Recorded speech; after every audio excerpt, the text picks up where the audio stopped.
Kwame Nkrumah, the first Prime Minister 1957-1960 and President 1960-1966 of the Republic of Ghana, was the leader of the first sub-Saharan African nation to gain its independence. He subsequently became a leading figure in the campaign for the United States of Africa. Nkrumah was born on September 21, 1909, in Nkrumah, Gold Coast. The son of a goldsmith, he attended mission schools at Accra and government training colleges at Achimota, 1926 and 1930, where he prepared to be a teacher. In 1935, Nkrumah left for the United States, where he attended Lincoln University, 1935-1939, and the University of Pennsylvania, 1939-1943.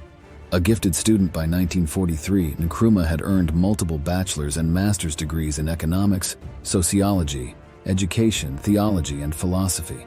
Then, in May of 1945, Nkrumah departed for London, England, where he studied as a PhD student at the London School of Economics. While in London, Nkrumah held key positions in anti-colonialist and black nationalist organizations and authored controversial papers calling for African independence and unity. In 1945, Nkrumah co-founded the Pan-African Congress, which became an influential voice against colonialism in Africa. In 1947, Nkrumah returned to the Gold Coast and became General Secretary of the newly founded United Gold Coast Convention. However, in 1949, Nkrumah split with the organization over its political objectives and formed the Convention People's Party, CPP. During his tenure as head of the CPP, Nkrumah protested British rule and led numerous petitions for self-government. Imprisoned by the British in 1950 for his political activities, Nkrumah was released in 1951 when his party won the general election in a landslide victory. He subsequently was elected Prime Minister in 1952. As Prime Minister, Nkrumah led an aggressive campaign for independence and achieved it in 1957. 3 years later, he formed a new government, the Republic of Ghana. A devoted Pan-Africanist, Nkrumah forged alliances with both Guinea and Mali and sought to create a League of African States with its own government.